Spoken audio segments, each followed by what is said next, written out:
for sure Rosalie should be here, but I'm sure she'll turn up. Okie dokie. Well, kia ora and welcome. Welcome to our wonderful guest, Dr. Aaron. Dr. Aaron. Do people call you Dr. Aaron? No, not really. not at school. Like Mr. Columbus. Occasionally introduce as doctor, but yeah. Yeah, nice. So thank you for joining us, and I'll do a little intro in a moment. And to everyone who is watching this, kia ora, welcome to our session. I will start us with karakia to open the space. Whakataka te hau ki te uru, whakataka te hau ki te tonga, kia mā kina ki uta, ki mā taratara ki tai, e hi ake ana te atakura, he tio, he huka, he hauhu, tihei mauri ora. Thank you, everybody.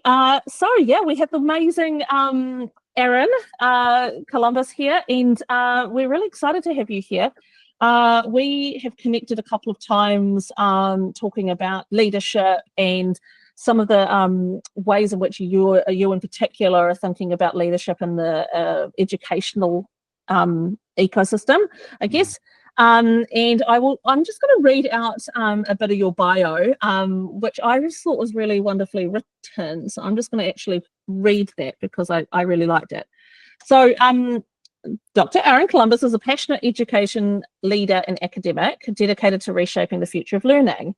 So your PhD research at Birkbeck College, University of London, explored how 17th century London suburbs responded to poverty and plague. This is so interesting, by the way. I'm like, so when I read this, I was like, oh my God, tell me more. Uncovering historical lessons that still resonate today. And now you're the Deputy Principal of Teaching and Learning at Wellington College, helping to drive a bold transformation in education. So today we're going to hear a little bit about your journey and where you've come from. And I know that you've just come from quite a some pivotal travel and some experiences that would be really cool to hear from you about. Hey, Priya. And yeah, I'm just truly, I think one of the things that I'll just tell you a little bit about our Wild Wisdom sessions, which is that we have our wild ones who you've got a couple of them on the call right now. And we are really dedicated to changing the status quo, challenging the systems in big and small ways. And our Wild Wisdom sessions are really our opportunity to hear from people from different industries, different backgrounds, different experiences that are doing things that are changing the status quo, that are influencing change. And as I said, when we caught up, I really got inspired by the idea that you are of how you're doing that in a space where my assumption was that it would be quite difficult to create change. So I think that's a really inspiring thing for us to talk about. And I'm going to hand over to you now instead of continuing to talk. And feel free to introduce yourself, and we'll have a lovely session with you. Yeah, take it away. Great, thank you, Tamara. Yeah, I think the wild ones are definitely my kind of people.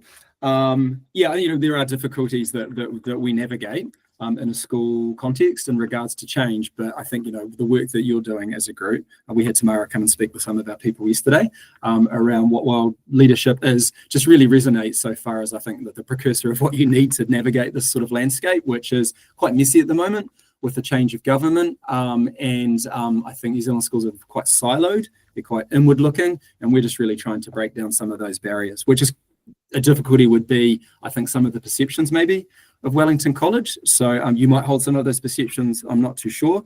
But we have a pretty inspiring and visionary headmaster, Gwen Denham, and he's really, I guess, paved the way and enabled us as a senior leadership team, or as a strategic leadership team, as we refer to ourselves, to really just charge forward and do what we think is right. So yeah, really excited to be here. As I said, it was so great to have Tamara work with our people yesterday, really great feedback around that today. And it's just been nice catching up with Tamara over the last 3 or 4 months and hearing about the work that you're doing in your space. And I think we recognised very quickly over that first coffee that there was certainly a synergy, I think, in outlook in regards to change. I love change. And I'm very comfortable in the discomfort of change. And that can be quite hard because, of course, not everyone in the organisation holds that sort of outlook. So that's something that can be quite tricky to navigate as well. I thought I'd start a little just with who I am and my leadership journey, because that really has informed, I think, that particular outlook of loving change. I grew up in the South Island, so from a younger age down in central Otago, and still really connected to the Teviot Valley. We go there every Christmas. It's our favourite place. My wife's also, her family are from that area, just by chance. But from high school age, I grew up on the west coast of the South Island, where my mum came from, and I'm from a very working class background, and I think those values are something that I've held really close going forward. I think, just that idea of hard work, self-reliance. It wasn't in Greymouth, at Greymouth High School. I was one of 5 from a cohort of about 60 that went to university. University wasn't really the norm. My holiday job was working in a coal mine. My dad worked at Strongman Mine. So yeah, really quite strong working class background, but was really focused on doing something different and doing something that was true to myself. So I went off to Canterbury University, had a pretty inspiring classics teacher in year 13, which was the main reason I decided to go to university. So kind of always had that plan through those 3 years, and then the 4th of Teachers College of going into teaching. And my first job out was a context that I'd never really imagined myself going into, and that was as a history teacher at Whanganui Collegiate in Whanganui, which at the time was a pretty elite private school, integrated today, but still kind of really carries that ethos. And at the time, they had a new headmaster, Jonathan Hensman, and he was probably early 40s at that stage, and he came in to shake things up. And it was a very formative experience for me, working for and alongside Jonathan. I learned a lot from him around, I think, trust and courage. As I said, he was trying to shake things up at the time, and it was a bit of a big thing that he employed 3 first-year teachers in 1999. And there was a little bit of resistance, I think, to very young people being on the teaching staff, and we had a few things to navigate there. But a big moment for me came at the end of my first year of teaching, when the head of history left, and Jonathan felt that I could and should step into the role of head of history. And that immense trust has really stayed with me, particularly in regards to giving people a start. For me, it's not about time served when it comes to leadership positions and people being up for those. And so there's just a lot that I've taken from Jonathan, and it was such a formative experience, trial by fire, but I really loved it. And I think the big thing that I took away from collegiate, coming from a working class background, was the opportunities that the students at that school had in front of them. Within the classroom, amazing academic outcomes, great teachers, a wealth, myriad co-curricular activities, anything and everything was there for you to access. But obviously there was an inequity in that, because you had to pay fees in order to access that. And they were wonderful families and wonderful students. But I think for me, as well as that being a formative experience in regards to the opportunities that sort of environment can give you, was also the thinking that schools like that sort of had a social responsibility, really, to connect with other schools and to do something to uplift the community. And that was something that really resonated and stayed with me from that experience. And then fast forwarding, going to the UK for a decade or so and working in different schools there. Partway through, whilst working full-time, I did an MA part-time across 2 years at Birkbeck, which is one of the colleges of the University of London. Worked with a pretty amazing academic called Vanessa Harding, who eventually became my PhD supervisor a few years down the track, and returned to New Zealand in 2011 and took up a position at St Patrick's College Silverstream out in the Hutt Valley. And it was very, I think, humbling for me, because all of the leadership experience that I'd gathered to that point in the UK with head of faculty and head of sixth form and various things along the way, I was basically viewed as a first-year teacher because I had an experienced NCEA. I left the year it came in. So it was very humbling, that sense of essentially starting from scratch. But eventually, 3-4 years down the track there, I was appointed assistant principal in the curriculum area. And I was very privileged to work with a wonderful human being called Jared Tully.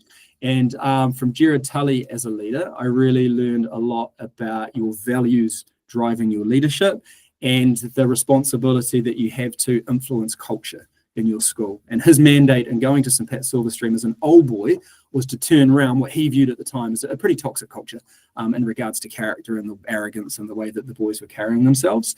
And we worked really hard over the next 3 or so years to turn that around.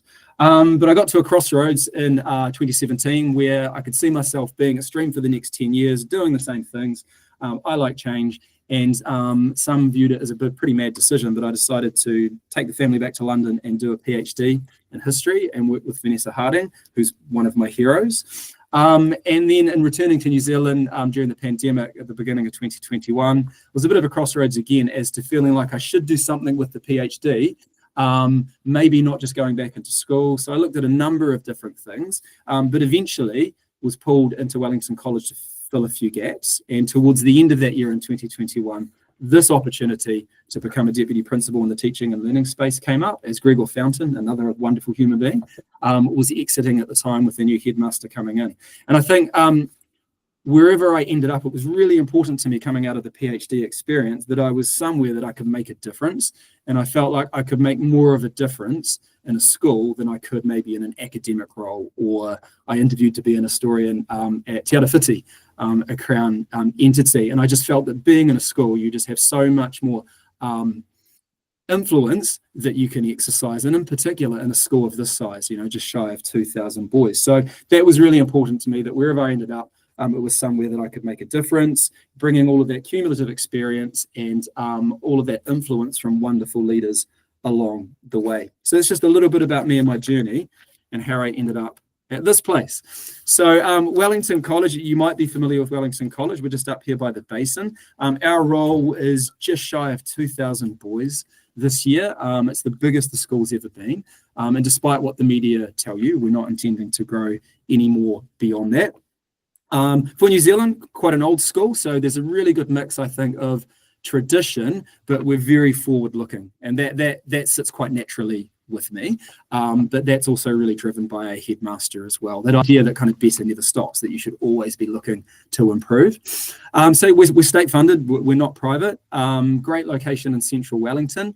Wellington College has a history of being very successful, both locally and nationally. That continues. We get really great results. We have wonderful teachers. We have great students. And what I love here is just the opportunities that the boys have in regards to sport, arts, whatever it is you're into. You'll find your tribe at Wellington College. That being said, it's a pretty privileged environment for many of our students, not all of our students, certainly. So the old rating system was the decile system from 1 to 10. The highest being 10 based upon socioeconomic backgrounds of families. We were 10, it's been regraded, but we're still, by the new measure, at the highest there with the fewest socioeconomic barriers facing our students. That's not to say that all of our students are privileged. We're reasonably diverse. So you can see there 7% Pākehā, 11% Māori, 7% Pacific. Probably around a third of our students do come from outer zone, which does open us up to a bit of criticism. But if I can be really honest, if we only took from in zone, we would not be very diverse. And I think it's really important that we are diverse. And we have colleagues in other schools that are doing wonderful things, but they're also doing it quite tough. And I think there's boys that want to come to Wellington College. Before we close off the borders and say, no, you must go to your local school, there's a lot of work that we need to do, I think, with some of those schools, so that every student has a genuine choice as to where they might want to go. And I think in Wellington, there are wonderful schools and there are wonderful teachers doing wonderful things. We have a lot of boys who are wanting to come to our school. And it's just that balance that we strike around how many we might take from out of zone. So that's a little bit about us. And I think schools like Wellington College, you could come in as a leader and be part of a leadership team, and you probably could have quite a cushy run, really, of not doing too much, a few tweaks here and there, and you'll maintain a reasonable level of success. That's not really reflective of the outlook of our strategic leadership team. So it sort of begs the question, really, of, well, why make changes if you're quite a successful school? And I think the key thing for us is that, there are lots of problems that young people around New Zealand are facing. There are problems that many schools are navigating around attendance, technology, the influence of social media. For boys, the influence of pretty terrible human beings like Andrew Tate. And I think for boys at the moment as well, there's some difficulties that boys are facing. And I think as a school, we're in a unique position where we can really do something about that, which really resonates with me personally and my value system. The research will tell you, and I'm big about the research will tell you that there's a growing ideology gap between young men and young women. There's worrying trends in regards to a divergence in socialisation, outcomes and performance, and well-being. So the way that we think about it is that honesty is the disruptor, and that with conversation and curiosity, we can actually do something about that. So we don't shy away from it. We talk to it. And I think a lot of pressure is put upon schools, a lot of expectations, but schools have to step in and do something about this. And I think for us, why make change? Well, there's always a better way to do things. We owe it to our students. A lot of young people are not meeting their potential for a number of reasons, but equally for teachers, we really owe it to our teachers to make sure that their experience is a rich one and that they thrive in their chosen vocation, which is a pretty amazing vocation, I think. So change, though, takes courage, and we've certainly been on a journey at Wellington College for the last 3 years. So I'm going to share with you a little bit about how we've approached that. We're not the experts. We never profess to be the experts, but I think there's some things that I have learned along the way, and we're really open about sharing. As I'll share with you in a moment, we sort of, with our mission, have a dual focus. Yes, inward with our students and our community, but equally, we genuinely look outwards to how we can support and uplift community. We kind of think about the young people of New Zealand. They are all of our responsibility, not just the 2,000 that we have at Wellington College. But it takes collaboration, and a big part of it is breaking down those silos that exist between schools. I'll keep an eye on time because I tend to get carried away. 22 past. I think a big moment for us, a big turning point, was the arrival of our headmaster, Glenn Denham, in May 2022. So we had a term without a headmaster, and as a senior leadership team at the time, we kept the school ticking along until Glenn arrived. We didn't know too much about him. We knew that he played basketball for New Zealand for 15 or 16 years. We knew that he was coming from Massey High School in West Auckland, so a very different context to Wellington College. And we knew that Glenn had run a number of schools in the UK, in pretty deprived contexts over there. When we looked at a photo of his leadership team at Massey, we were really surprised because there was, I think, 13 people in the photo of their strategic leadership team. And we couldn't quite fathom the size of the team, because the size of leadership teams in New Zealand schools are not that big. So at Wellington College, before Glenn arrived, we had 6 people in the senior leadership team. We now had 12, and I'm going to talk a bit more about that in a moment. So Glenn really came from a different context, and I think for him taking on the headmastership at Wellington College, he took that with a real sense of responsibility and social justice. And in his words, he'd never been in a sort of privileged environment, and he felt that with broad shoulders, yes, our students, here are our responsibility, but equally, and you really see this with the way that he carries himself and the way that he enables us to lead in the strategic leadership team, it's also that outward focus and what we can do with and for the community. So this was a big moment for us. I've worked with amazing leaders, but I've never worked with anyone like Glenn Denham. He really lives in that visionary space, but then it's just amazing the autonomy that he gives us as senior leaders just to do the mahi. The next big moment came at the end of the year when we added 5 assistant principals to our team. It did freak out some of our staff because it was a massive investment, all of those management units. We reorganised ourselves into 3 teams, teaching and learning, culture and relationships, and achievement and attainment, with deputy principals and assistant principals sitting in each of those teams. But it was a big moment. I think some of us were a little, not necessarily dubious, but we weren't quite sure what impact this would have. You know, Patrick Lencioni talks about maybe 8 or 9 kind of being sort of the outward edge of a size of a team, and we're 12. And I would be lying if I told you that everything was fields of roses and daisies. We certainly have our moments. 12 voices around the table can be quite a challenge, but you've got 12 diverse voices, which is awesome so far as how we approach things. But it's just amazing what we can get across. And that's the first thing that Glenn says to visiting schools when senior leadership teams come to us, particularly principals and headmistresses and masters: grow your team. That's where you need to put your resource. So I wouldn't change it for the world. It's just amazing what we can get across. You see there on the slide, this just gives you a sense of Glenn and our approach as to where we're coming from. The fact that every child has a right to be successful, that teaching and learning is everything. The most important place in a school is the classroom. So yes, wonderful opportunities for our young people just out there on the sports field. I'm looking at number 1 over there in the theatre space. But it's all about the classroom. It's all about teaching and learning. The other stuff is just a bonus and leads to that rounded individual. This is the big thing for us, is just high expectations. And I think what I encountered when I arrived was really talented year 13s, but a lot of year 13s just cruising along like this at a time when they should be really ramping up their efforts, many of them going off to university. And we set those high expectations. So if we're not maintaining those, the students match our energy, essentially. And the key thing there for Glen No Islands, and this really connects to our efforts to foster synergy with other schools and institutions and groups across the country and in Australia and the UK, is the idea of no islands, that as leaders, we need to work together. It's key. There's more power to the collective.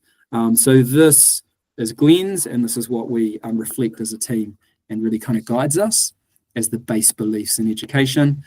This will give you a sense of who we are as well. This is the motto of the school.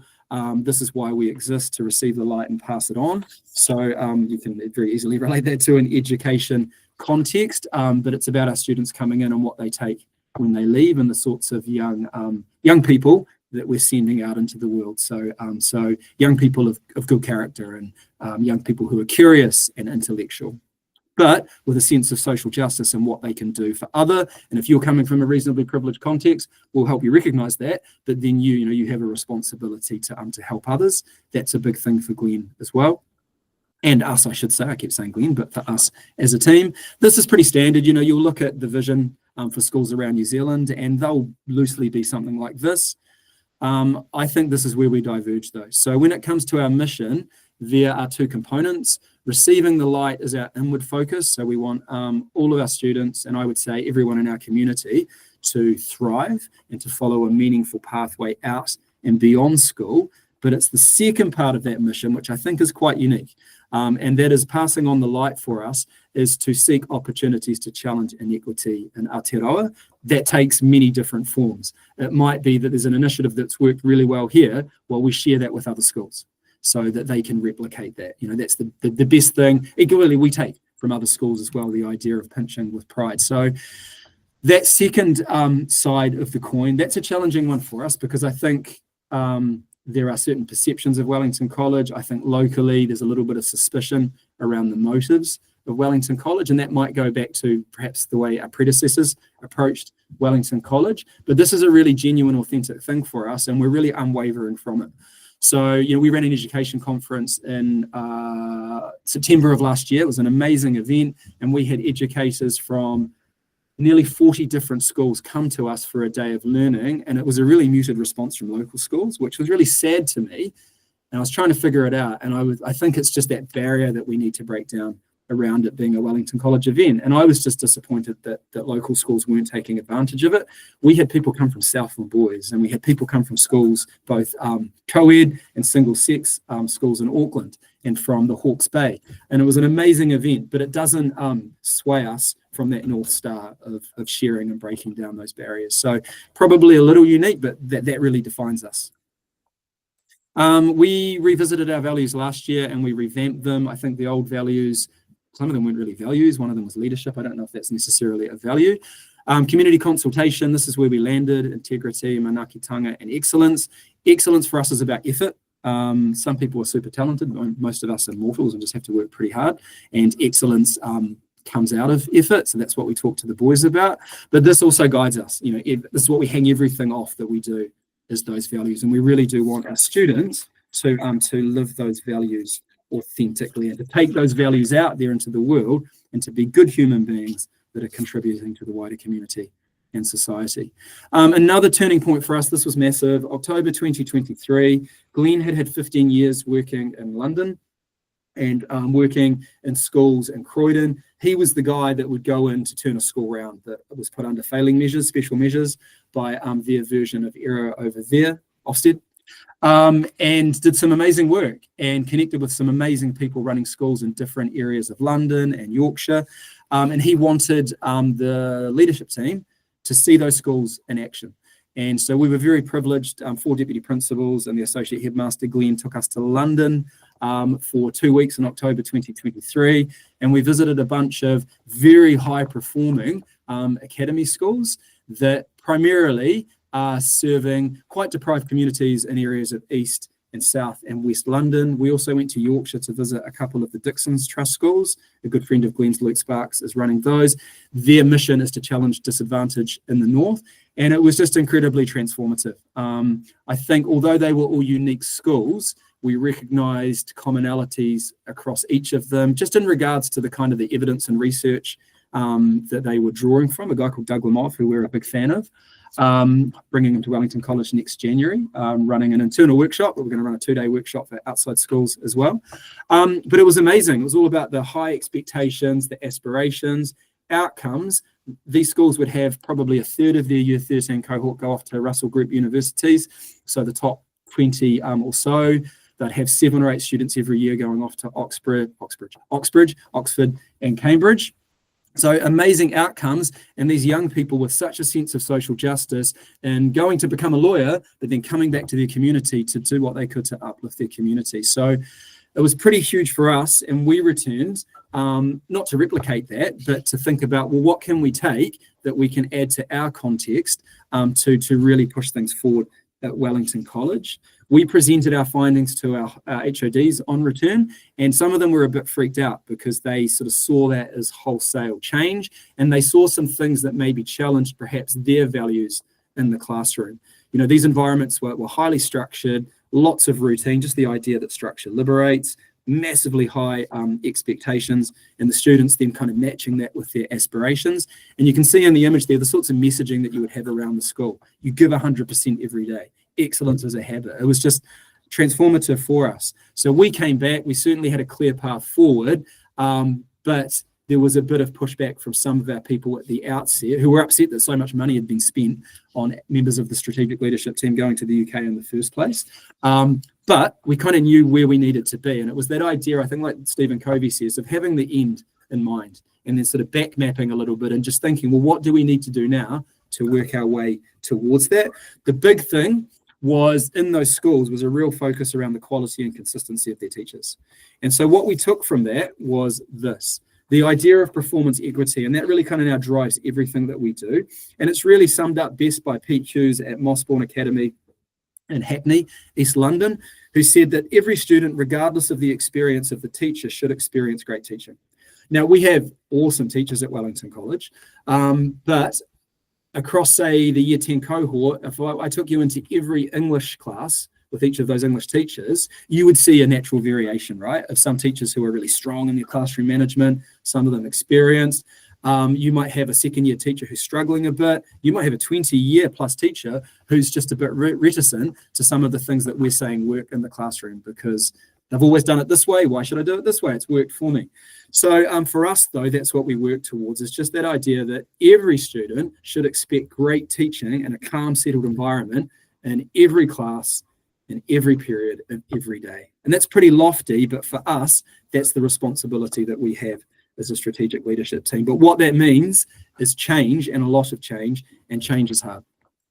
This is our change context. Some of this might not be too familiar to you. I won't go into too much detail. You might have heard in the media around these literacy and numeracy prerequisite examinations. That's change imposed from without, but also change can be imposed internally. So we decided 2.5 years back that we were going to remove level 1 as a full exit qualification. We felt that our students were kind of fatigued of high stakes summative assessment by the time they were hitting Year 13, and we felt that we could better prepare them for the rigors of level 2 NCEA if we removed level 1, which was an optional qualification. And we've taken that as an opportunity to reimagine what we do across years 9 to 11, particularly in regards to how we teach and assess.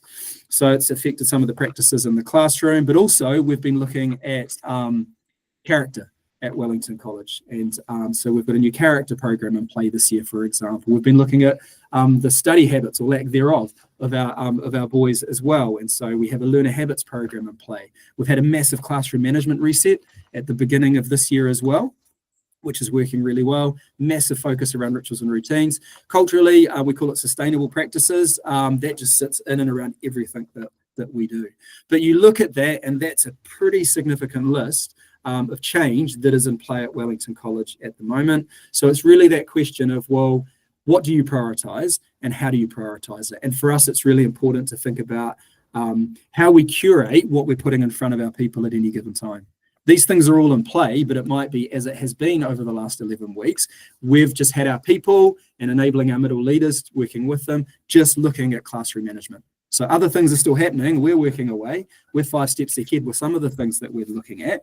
But for our teachers, this is what we need you to think about at the moment. So really managing their cognitive load is pretty important. And I think the key thing around change leadership is that difference between management and leadership.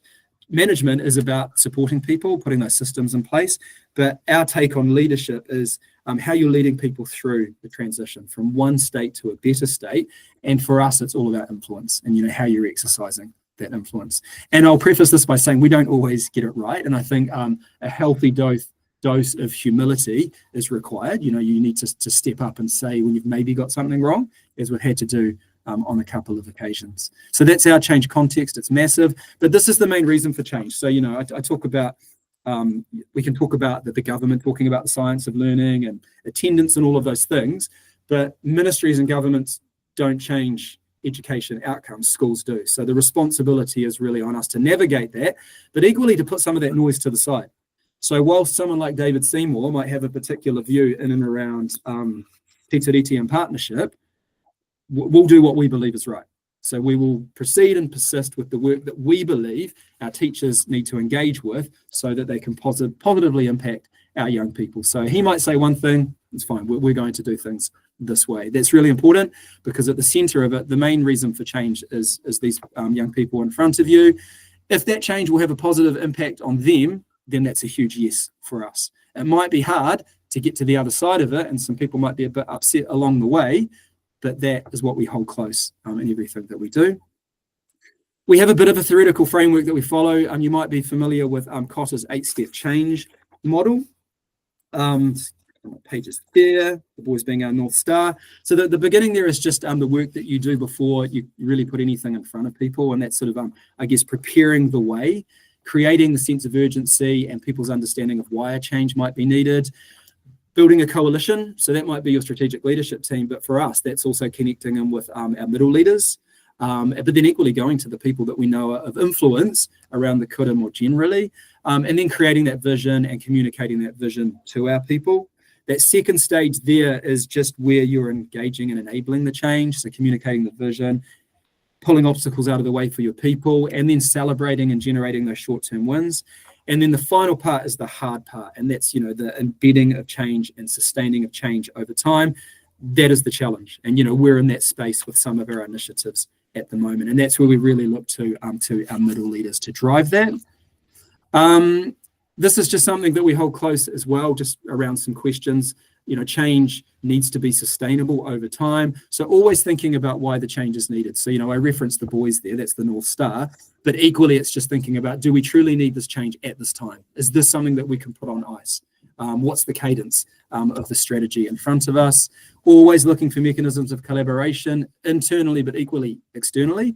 We learn a lot from other contexts. I was just in Queensland last week attending a Science of Learning conference. Great to connect with people over there. That's bearing real fruit for us, just kind of going to the well. Conferences like that just don't occur here. We're looking to run our own, but we're having to go to the well and just find the synergy and the means of collaboration, always celebrating successes, and always just finding those moments where we can pause to take stock before moving on.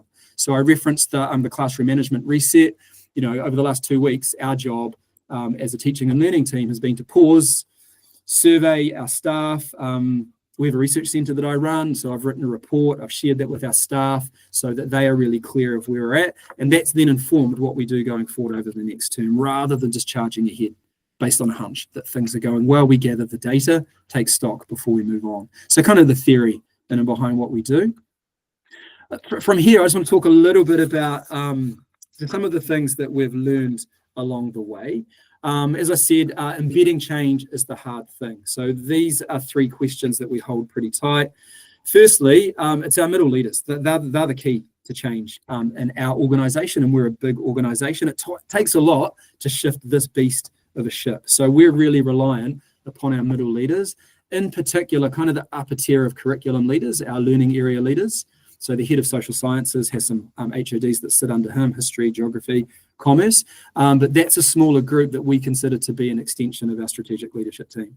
So myself and two of my DP colleagues, Nikki and Lucy, we work very closely with that group.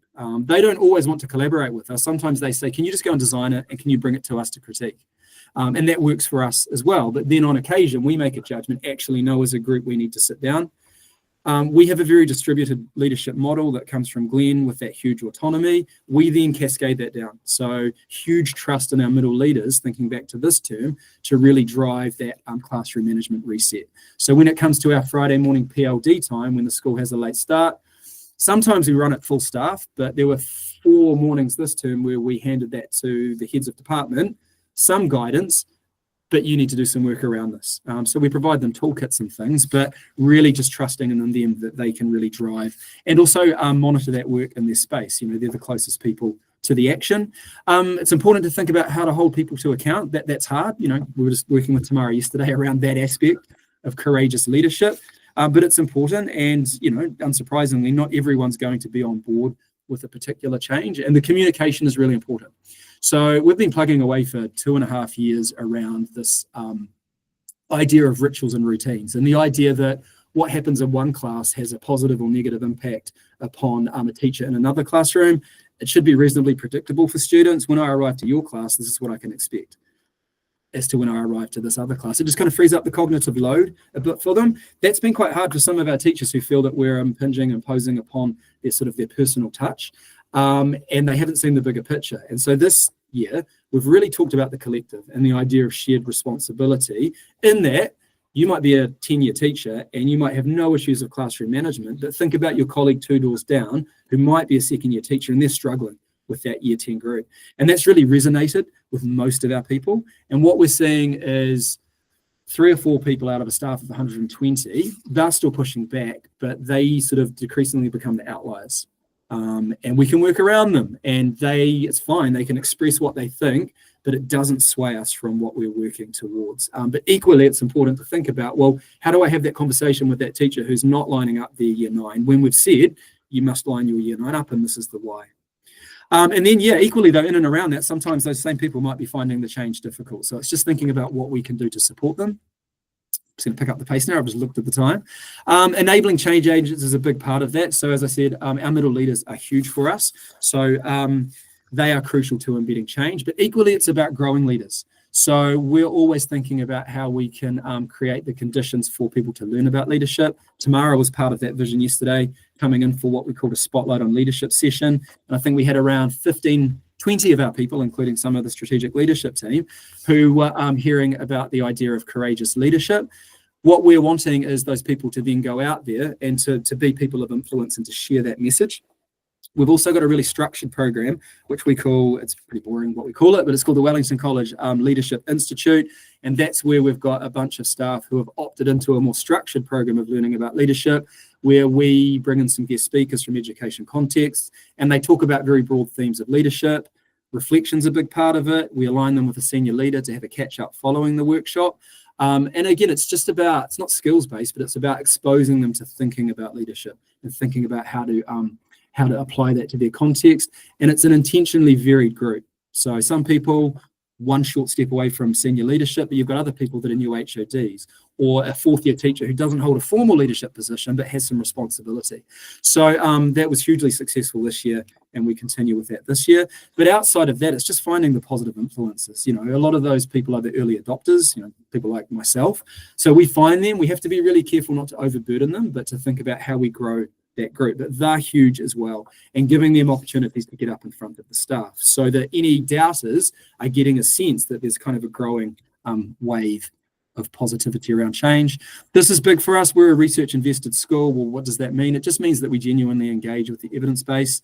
My job is really just to think about how I can filter that for our people and to make it accessible, because academics write for academics, but to create opportunities for people to read. So we've got a couple of different initiatives there, where one is we'll give you a day's leave. You can go and read whatever you want, but you need to write a reflection, and then we collate that. Got one here, into a collection. So this is the one from last year that's got the written reflections of around 40 of our staff. We give everyone a copy, and every time a visitor comes, we give them a copy. Again, it's just kind of sharing that wider than Wellington College. That's consuming knowledge. We've also got an action research program where 5 or 6 of our staff this year are carrying out a research project, just something they're interested in, and we just help put a bit of structure around that. So again, they can write a report, we can share that with the staff and further afield. So this has resulted in me connecting with a lot of Australian schools that are doing pretty amazing work in this space.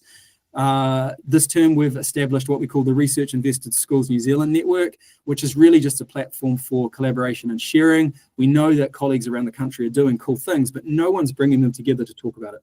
So we've created this group. We had our first online meeting 3 weeks ago. Had Hugh Chilton from the Scots College in Sydney, who's running a research centre there, Zoom in just to talk about how you can get your start.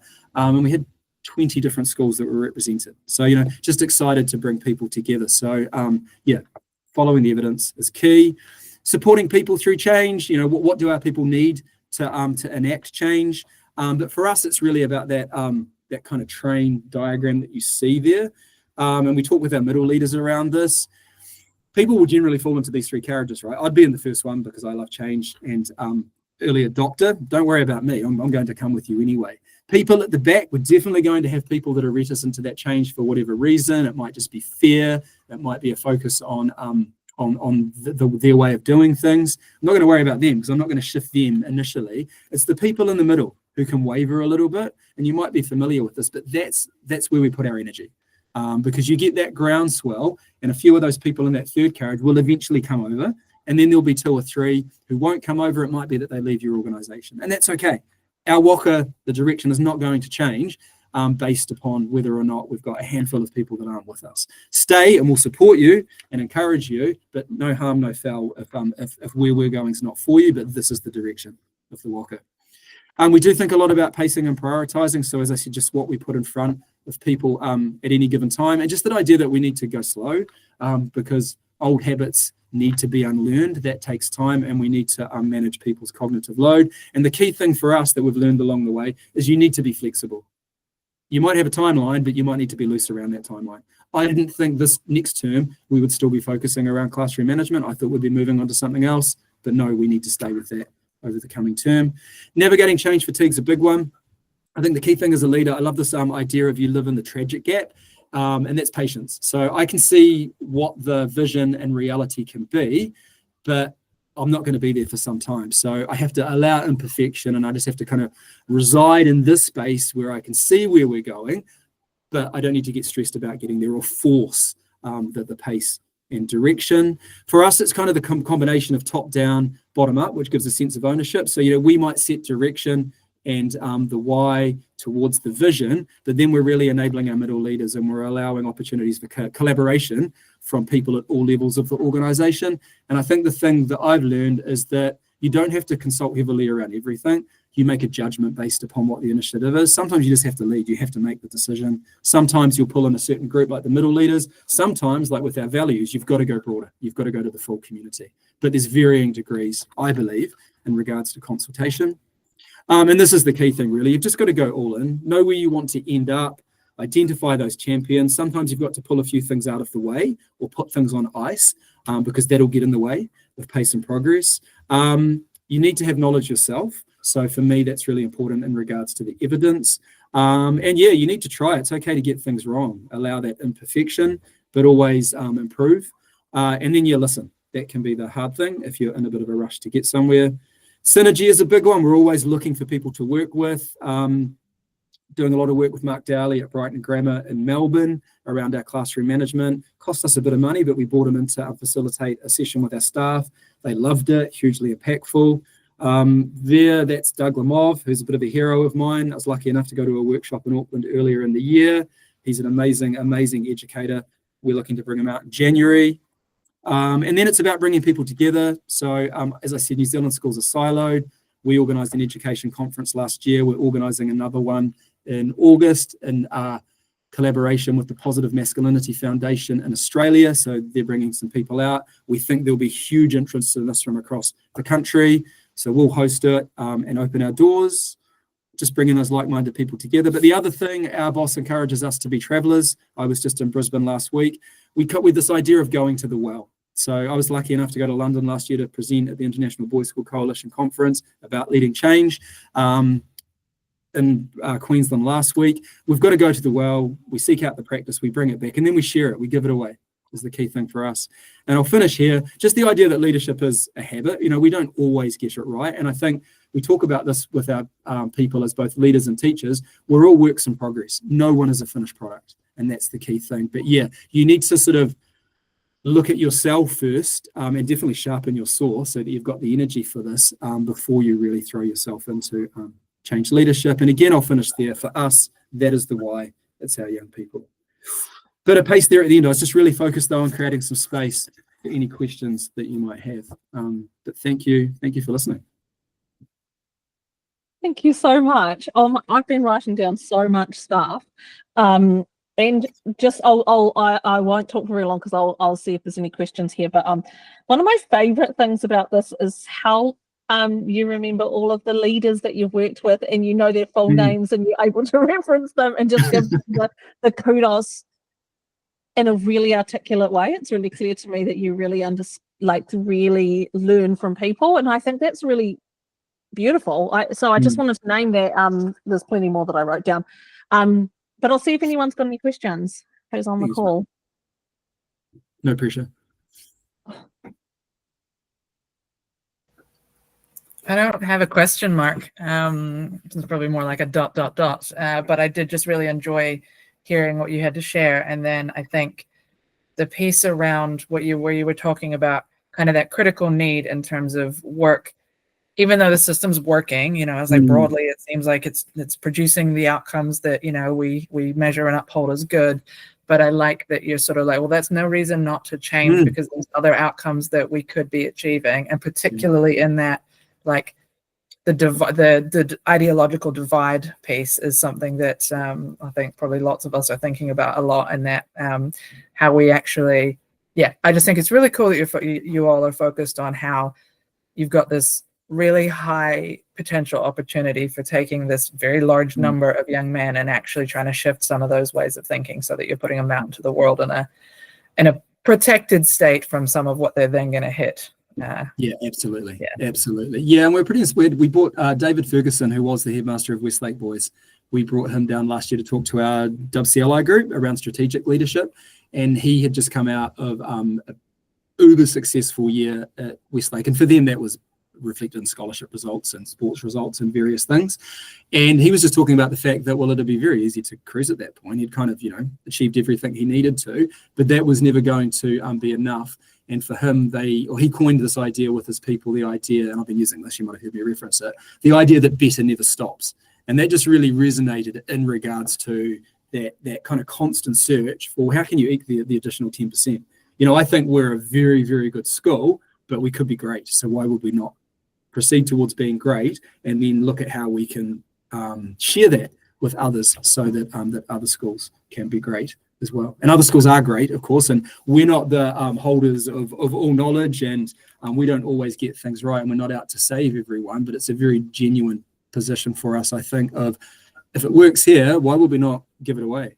I had an email last week from a senior leader at Chapel Downs School in Auckland. It's a relatively new school and it's kind of growing in size, and they had heard about our professional refresh, which is the kind of reading initiative I talked about where people can take a day's leave, and they had lifted it, done their own version, and she was sharing with me their version of the booklet, and she's saying, I hope it's okay that we just basically mirrored this. And I said, that's the best thing, but can you tell us what you did, because you might have something that I can take to refine what we're doing. Equally, I had a call with a DP, Kerry Holmes, up at Botany Bay in Auckland, and she's looking to set up something similar to the WCLI. So I just gave her everything that we had. And again, I said the only proviso is that you tell me about what you've run. Again, so there might be something you're doing that we can use to make our initiative better. So yeah, well, why would you not do that? Why would you not share and help other schools? But I think there are a lot of schools around our country that do look very inward and look to themselves, and it can be a bit rivalrous and competitive. And their school might be successful, but we have a greater responsibility, I think, to all young people. That's awesome. Nice. Any other questions or thoughts?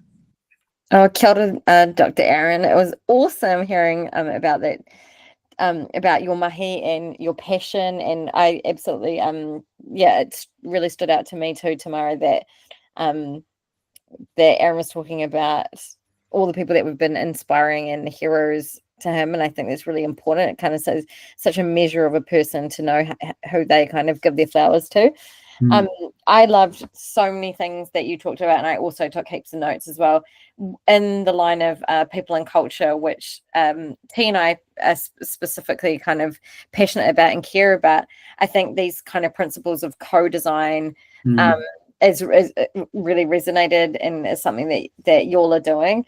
I also loved this kind of idea of like disagree and commit. Like, yes, you might have 3 or 4 outliers, 3 or 4 people who are pushing against the grain, but to be able to disagree and commit strongly as a team is really, really important. And I loved strategic leadership team as opposed to senior leadership team. It's great, isn't it? Yeah. My question is quite a flaky one.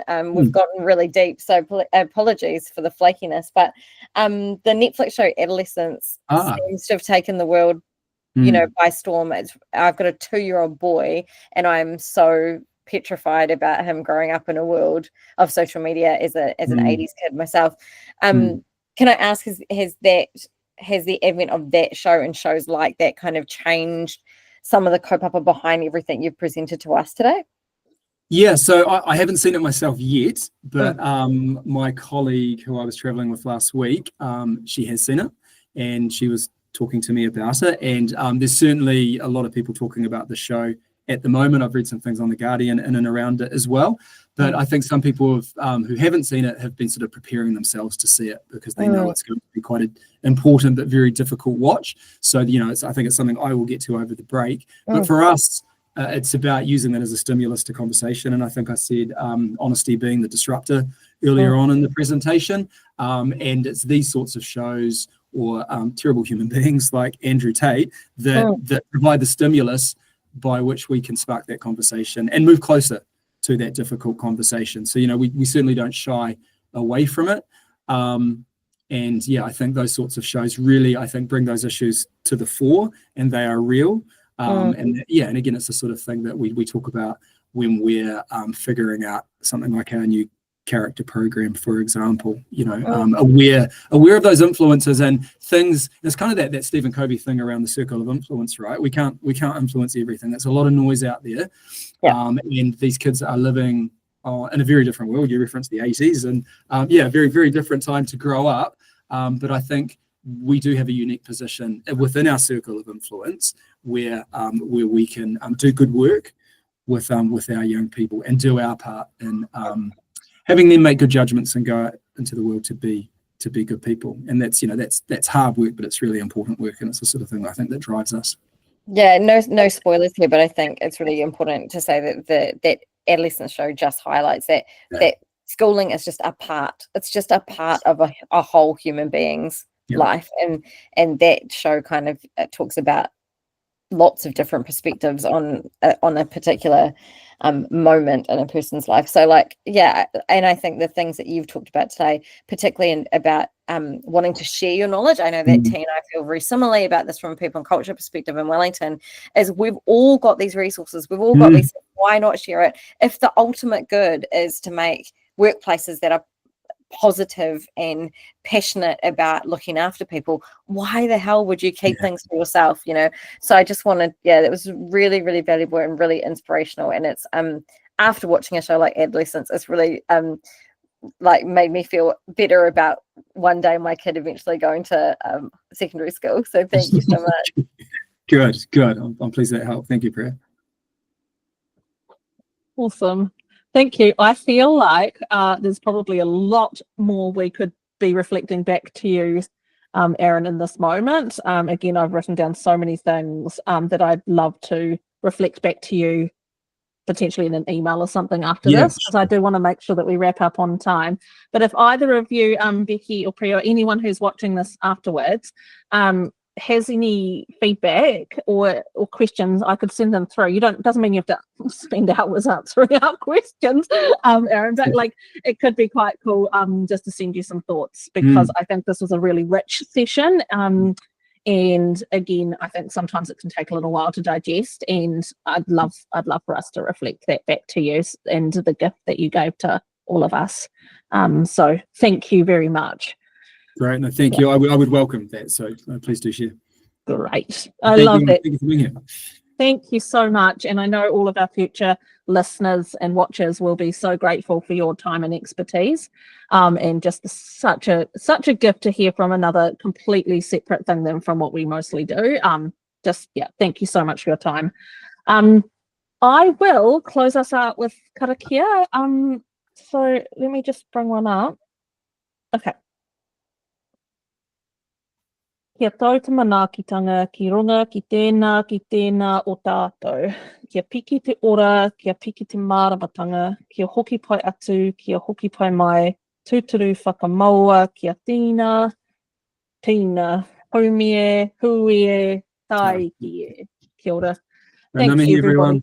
Thank you for having me. Thanks, Tamara. Thank you so much. Have a good rest of your day, everyone. Yeah, you too. Thanks so much. Ka kite. Bye-bye. Bye.